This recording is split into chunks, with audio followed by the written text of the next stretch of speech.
ನಮಸ್ತೆ. ಬೈಲಹೊಂಗಲ ಉಪವಿಭಾಗ ವ್ಯಾಪ್ತಿಯ ಬೈಲಹೊಂಗಲ ಪೊಲೀಸ್ ಠಾಣೆಯಲ್ಲಿ ಕಳೆದ 6 ತಿಂಗಳುಗಳಿಂದ ಬೈಲಹೊಂಗಲ ಬಸ್ ನಿಲ್ದಾಣದಲ್ಲಿ ಪಿಕ್ ಪಾಕೆಟಿಂಗ್ ಪ್ರಕರಣಗಳು ದಾಖಲಾಗ್ತಿದ್ವು. ಈ ಪ್ರಕರಣಗಳನ್ನು ನಾವು ತಡೆಗಟ್ಟಲಿಕ್ಕೆ ನಮ್ಮ ಪೊಲೀಸ್ ಸಿಬ್ಬಂದಿಯನ್ನು ನಾವು ನಿಯೋಜಿಸ್ತಿದ್ವಿ.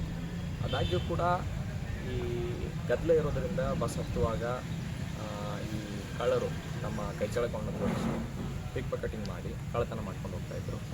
ಈ ಪ್ರಕರಣಗಳನ್ನು ನಾವು ಗಂಭೀರವಾಗಿ ಪರಿಗಣಿಸಿ ಬೈಲಹೊಂಗಲ ಠಾಣೆಯಿಂದ ಅಧಿಕಾರಿ ಸಿಬ್ಬಂದಿಗಳನ್ನ ಪ್ರಕರಣಗಳನ್ನ ಪತ್ತೆ ಮಾಡಲಿಕ್ಕೆ ನಾವು ಯೋಜನೆ ಮಾಡಿದ್ವಿ. ಇದರ ಪ್ರಕಾರ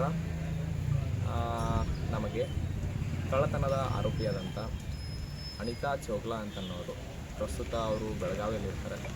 ಸೊ ಇವರು ಹ್ಯಾಬಿಟ್ಯುವಲ್ ಅಫೆಂಡರ್ ಇದ್ದಾರೆ. ಈ ಹಿಂದೆ ಕೂಡ ಭಾಳಷ್ಟು ಪ್ರಕರಣಗಳು ಭಾಗಿಯಾಗಿದ್ದರು. ಅವರನ್ನು ನಾವು ವಶಕ್ಕೆ ಪಡೆದು ವಿಚಾರಣೆಗೊಳಪಡಿಸಿದಾಗ ಅವರು ಕಳ್ಳತನ ಮಾಡಿರುವುದನ್ನು ಒಪ್ಕೊಂಡಿದ್ದಾರೆ.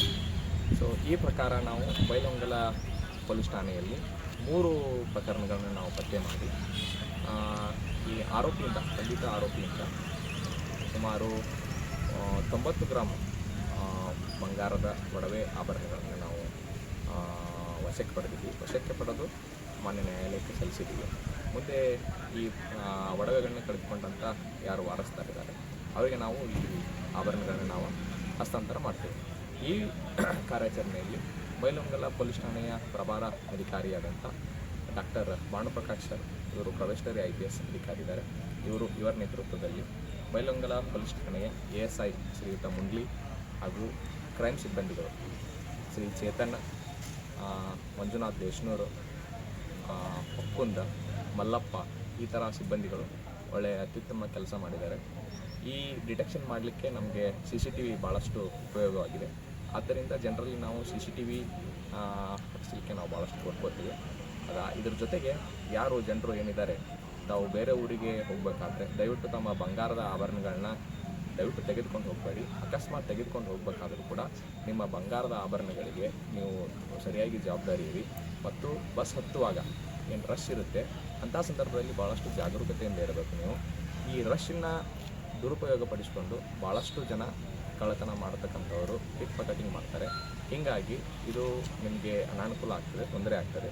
ಹಾಗಾಗಿ ತಾವು ತಮ್ಮ ಬಂಗಾರದ ಆಭರಣಗಳಿಗೆ ಜವಾಬ್ದಾರಿಯನ್ನು ಇಟ್ಕೊಂಡು ಬಸ್ ಹತ್ತುವಾಗ, ಬಸ್ ಇಳಿಯುವಾಗ ಅಥವಾ ಎಲ್ಲಾದರೂ ಸಂಚಾರ ಮಾಡುವಾಗ ನಾವು ಆ ಆಭರಣಗಳನ್ನ ಗಮನಿಸಬೇಕು ಅಂತ ನಾನು ಕೋರ್ಕೊಳ್ತೇನೆ. ಇದರ ಜೊತೆಗೆ ಈ ಬೈಲಹೊಂಗಲದಲ್ಲಿ ಕಳ್ಳತನ ಪ್ರಕರಣಗಳನ್ನು ತಡೆಗಟ್ಟುವ ನಿಟ್ಟಿನಲ್ಲಿ ನಾವು ಸಂಪೂರ್ಣವಾಗಿ ಹಗಲು ಮತ್ತು ರಾತ್ರಿ ಗಸ್ತನ್ನು ನಾವು ಸರಿಯಾಗಿ ನಿರ್ವಹಿಸ್ತಾ ಇದ್ದೇವೆ. ಈ ಮುಖ್ಯನ ನಾವು ನಿರ್ವಹಿಸ್ತಾ ಇದ್ದೇವೆ. ಇದರ ಜೊತೆಗೆ ನಾವು ಕ್ರೈಮ್ ಸಿಬ್ಬಂದಿಗಳನ್ನು ಪ್ಯಾಟ್ರೋಲಿಂಗ್ ಕೂಡ ಬಿಟ್ಟಿರ್ತೇವೆ. ಹಾಗೇನಾದರೂ ಅನುಮಾನಾಸ್ಪದ ವ್ಯಕ್ತಿಗಳು ಕಂಡು ಬಂದಾಗ ನಾವು ತಡೆದು ವಿಚಾರಣೆ ಮಾಡ್ತೇವೆ. ಮತ್ತು ಜನರು ನಾವು ಮನೆ ಬಿಟ್ಟು ಬೇರೆ ಊರಿಗೆ ಹೋಗಬೇಕಾದ್ರೆ ಕೀಲಿಗಳನ್ನು ಹೊರಗಡೆ ಕಾಣೋ ಥರ ಹಾಕಬೇಡಿ. ದಯವಿಟ್ಟು ಸೆಂಟ್ರಲ್ ಲಾಕಿಂಗ್ ಸಿಸ್ಟಮ್ ಯೂಸ್ ಮಾಡ್ಕೊಳ್ಳಿ. ಮತ್ತು CCTV ಕ್ಯಾಮ್ರಾಗಳನ್ನ ತಾವು ಉಪಯೋಗ ಮಾಡಿಕೊಂಡ್ರೆ ಭಾಳಷ್ಟು ಒಳ್ಳೆಯದಾಗ್ತದೆ. ಮತ್ತು ಅತಿ ಹೆಚ್ಚಿನ ಬೆಲೆ ಬಾಳುವ ಆಭರಣಗಳನ್ನು ಮನೆಯಲ್ಲಿ ಇಟ್ಟು ಹೋಗಬೇಡಿ. ಬ್ಯಾಂಕ್ ಲಾಕರ್ಗಳನ್ನ ತಾವು ಉಪಯೋಗ ಮಾಡ್ಕೊಳ್ರಿ ಅಂತ ನಾನು ಕೊಡ್ಕೊಳ್ತೇನೆ. ಮತ್ತು ಯಾರಾದರೂ ಭಾಳಷ್ಟು ಜನ ಊರಿಗೆ ಹೋಗಬೇಕಾದ್ರೆ ದಯವಿಟ್ಟು ಸಂಬಂಧಪಟ್ಟ ನಮ್ಮ ಪೊಲೀಸ್ ಠಾಣೆಗೆ ಮಾಹಿತಿ ನೀಡಿ, ನಮ್ಮ ಬೀಟ್ ಸಿಬ್ಬಂದಿಗೆ ಮಾಹಿತಿ ನೀಡಿ. ಮತ್ತು ಯಾರಾದರೂ ಒಂಟಿಯಾಗಿ ವಾಸಿಸ್ತಕ್ಕಂಥ ಮಹಿಳೆಯರು ಏನಾದರೂ ಇದ್ದರೆ ನಾವು ನಮ್ಮ ಆಸರೆ ಅಂತ ನಾವು ಪ್ರೋಗ್ರಾಮ್ ಮಾಡ್ತಾಯಿದ್ದೀವಿ. ಇದರ ಮುಖೇನ ಒಂಟಿಯಾಗಿ ವಾಸಿಸ್ತಕ್ಕಂಥ ಎಲ್ಲ ವೃದ್ಧ ದಂಪತಿಗಳು ಮತ್ತು ಮಹಿಳೆಯರು ಹಾಗೇನಾದರೂ ಇದ್ದರೆ ನಮ್ಮ ಸಿಬ್ಬಂದಿಗಳು ಮನೆಗೆ ಬಂದು ನಿಮ್ಮ ಜೊತೆಗೆ ಮಾತಾಡ್ತಾರೆ. ನಿಮ್ಮ ಕಷ್ಟ ಸುಖಗಳನ್ನ ನಾವು ಕೇಳ್ತೇವೆ. ನಿಮ್ಗೆ ಏನಾದರೂ ತೊಂದರೆ ಇದ್ದರೆ ನಾವು ನಮ್ಮ ಪೊಲೀಸ್ ಇಲಾಖೆ ವತಿಯಿಂದ ನಾವು ಬಗೆಹರಿಸಲಿಕ್ಕೆ ನಾವು ಪ್ರಯತ್ನ ಮಾಡ್ತೇವೆ. ಧನ್ಯವಾದ.